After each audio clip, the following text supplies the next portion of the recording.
Hi, I'm Geoff Pynn, and I teach philosophy at Elgin Community College. In this video, I'm going to talk about two different ways of thinking about liberty. Liberalism is the political philosophy that says the protection and promotion of liberty is the primary function of the state.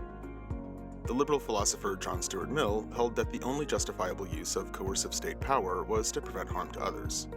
Since your liberty doesn't generally include the freedom to harm others, such coercion doesn't generally infringe your liberty. But what is liberty? Well, one way of thinking of it is as freedom from coercion. If nobody's compelling you to do anything you don't want to do, or forcibly restraining you from doing something you do want to do, philosophers say you have negative liberty. But just because no one's stopping you from doing something doesn't mean you can do it. You can be free from coercion without being free to act as you want. No one forces an alcoholic to drink, for example, but because they lack a certain kind of control over their actions, they aren't free to stop when they've had too much. Suppose you fall under the sway of a cult leader who bamboozles you into handing over all your earnings. They're not literally forcing you to do anything. Still, if you're trapped in a cult, you aren't free to make rational decisions about how to use your money. Or maybe you want to start a bakery. You love baking, there's a market for your bread, and the bakery would provide a stable economic foundation for you and your family. But no one will lend you the capital you need. No one's telling you that you aren't allowed to start a bakery. But given your situation, you aren't free to do so. What you lack in these cases, philosophers call positive liberty. It's harder to define than negative liberty. It involves self-control, rationality, and the ability to set the course of your own life. If you have positive liberty, you can pursue your own goals and advance your own interests through rational deliberation and action. Most modern liberals think that the state should promote positive liberty, but that's often at odds with protecting negative liberty.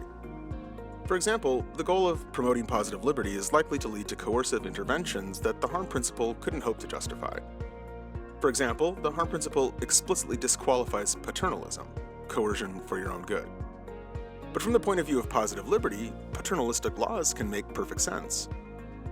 Promoting positive liberty requires knowing what's really in people's interests, maybe even better than they do themselves. You may resent how a certain restriction on your freedom infringes on your negative liberty, but that restriction might, in the long run, lead you to acquire more positive liberty. The idea that you can increase someone's freedom in ways they may not understand might open the door to something nastier than paternalism.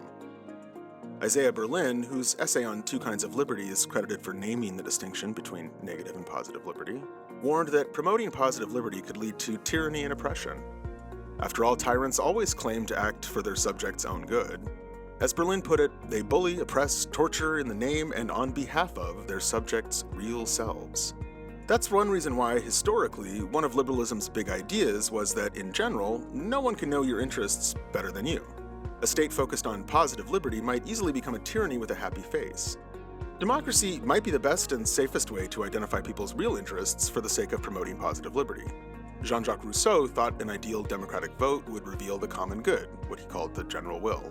You don't have to agree with this to think that a democratic process has the best chance of pointing us towards the truth about what's really in our best interests. But once we've discerned people's real interests, you might wonder why liberty should be the only one worth promoting. Why privilege liberty above safety, community, health, or prosperity? Concern for positive liberty seems to push liberalism inexorably into something far more expansive than the limited government justified by the harm principle.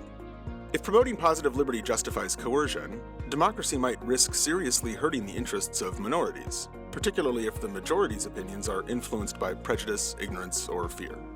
To protect minority interests in a democracy, certain forms of coercion have to remain out of bounds, even if the majority wants to impose them. A liberal democracy that neglects negative liberty likely won't remain either liberal or democratic. What do you think?